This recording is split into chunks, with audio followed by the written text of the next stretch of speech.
Hi everyone, welcome back to my channel learning express. तो आज इस वीडियो में हम डिस्कस करने वाले हैं एनिमल फाइबर्स के बारे में।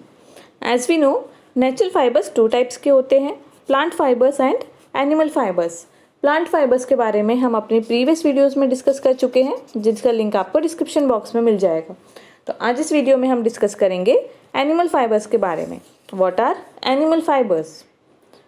तो आइए स्टार्ट करते हैं video. Animal fibers are obtained from animals and are also known as protein fibers। तो एनिमल फाइबर्स हमें मेनली एनिमल से मिलते हैं, उनका जो मेन सोर्स होते हैं वो एनिमल्स होते हैं। And are also known as protein fibers. Animal fibres को हम प्रोटीन फाइबर्स भी कहते हैं। ऐसा क्यों? एज वी नो, जैसे हमारे बाल भी प्रोटीन से बने होते हैं, हमारे बालों का मेन कंपोनेंट प्रोटीन होता है। सिमिलरली एनिमल्स के हेयर का भी मेन कंपोनेंट प्रोटीन होता है, इसीलिए हम एनिमल फाइबर्स को प्रोटीन फाइबर्स भी कहते हैं। So first animal fibre is wool. तो फर्स्ट एनिमल फाइबर जिसके बारे में हम डिस्कस करेंगे वो है wool. Wool fibre is obtain from fleece of the sheep. तो वूल फाइबर हमें कहाँ से मिलता है? ये हमें शीप के ऊन से मिलता है, उसके बॉडी के हेयर से मिलता है। शीप के अलावा ऐसे और भी एनिमल्स हैं जिनकी बॉडी हेयर की हेल्प से वूल फाइबर बनाया जाता है, और वो एनिमल्स हैं camel, goat and yak. Various processes are involve in making animal fibres into wool.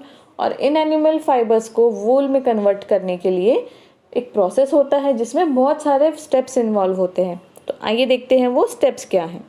So first step is shearing. Now what is shearing? The fleece of the sheep along with thin layer of skin is removed from its body. अब जब हम sheep की body से उसके fleece को remove करते हैं तो उसके स्किन की पतली सी लेयर के साथ उसे रिमूव करते हैं। इस प्रोसेस को हम कहते हैं shearing. Second step is grading. In this process the damaged wool is separated from the fleece. अब जब हमने फ्लीस को शेव करके रिमूव कर लिया एनिमल की बॉडी से, तो उसमें कुछ डैमेज फ्लीस भी होता है, कुछ डैमेज फाइबर भी होते हैं, तो उन्हें रिमूव किया जाता है उस फ्लीस में से, और इसी प्रोसेस को हम कहते हैं ग्रेडिंग। जैसा कि आप इस पिक्चर में देख सकते हो, ये सारे लोग मिलके इस फ्लीस के ढेर में से जो डैमेज वूल है उसे सेपरेट कर रहे हैं। This is called grading. Third step is carding. The wools are pass through a roller after washing and drawing.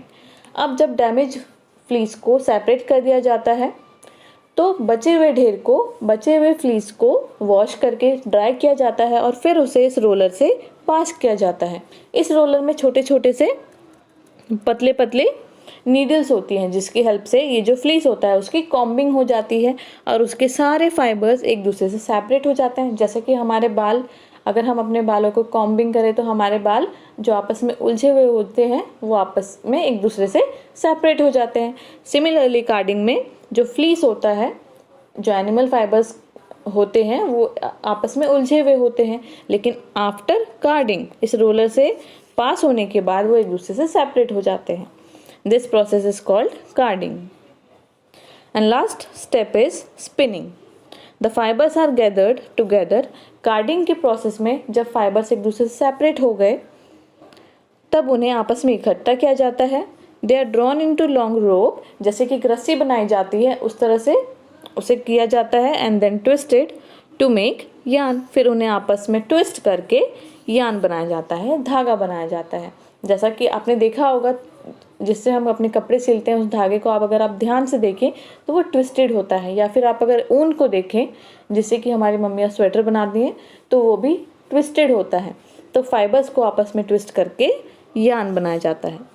सो ये था प्रोसेस कैसे एनिमल फाइबर से वूल बनाया जाता है। So next animal fibre is silk. अब हम पढ़ेंगे सिल्क के बारे में। सिल्क भी एक एनिमल फाइबर है, और हमें किससे मिलता है? ये हमें एक इंसेक्ट होता है जिसे हम कहते हैं सिल्क मॉथ, उससे हमें सिल्क मिलता है। चलिए देखते हैं कि अब सिल्क बनता कैसे है। Silk thread is obtain from the saliva of an insect called silk worm. तो सिल्क थ्रेड मेनली किससे बनता है? ये एक एनिमल होता है, एक इंसेक्ट होता है सिल्क वॉर्म, जिसकी सलाइवा से सिल्क बनाया जाता है।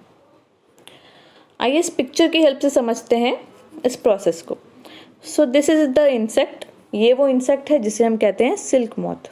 ये दिखने में कुछ बटरफ्लाई जैसा होता है।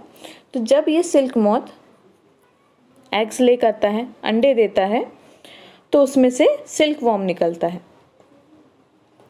जब सिल्क वॉर्म बड़ा हो जाता है तो उसके बाद वो अपने लिए ककून प्रिपेयर करता है, और ककून वो बनाता है अपनी सलाइवा से। वो अपने बॉडी के चारों तरफ ककून बनाता है, एक कवरिंग बनाता है जिसे हम ककून कहते हैं, और उसी ककून के फाइबर्स से हम सिल्क बनाते हैं। आप इस पिक्चर में देख सकते हैं ककून। और जब ये सिल्क वॉर्म ककून के अंदर बड़ा हो जाता है, मैच्योर हो जाता है, तो वो इस सिल्क मॉथ की तरह एक इंसेक्ट में कन्वर्ट हो जाता है। तो इस तरह से ये साइकिल ऐसे चलता रहता है। सो इन दिस वे हमें ककून की फाइबर्स को सेपरेट करके हमें सिल्क मिल जाता है, और उन फाइबर्स को आपस में ट्विस्ट करके सिल्क थ्रेड बनाया जाता है, जिसकी हेल्प से हम डिफरेंट फैब्रिक्स बना सकते हैं। सो ये था हमारा सेकेंड एनिमल फाइबर्स। तो आज इस वीडियो में हमने पढ़े 2 एनिमल फाइबर्स के बारे में। First is wool and second is silk. I hope आपको क्लियर हो गया होगा कि एनिमल फाइबर्स क्या होते हैं, उनके 2 टाइप्स कौन से होते हैं। आई होप आपको ये वीडियो पसंद आया होगा। If you do then please like, share and subscribe my video. Thanks for watching.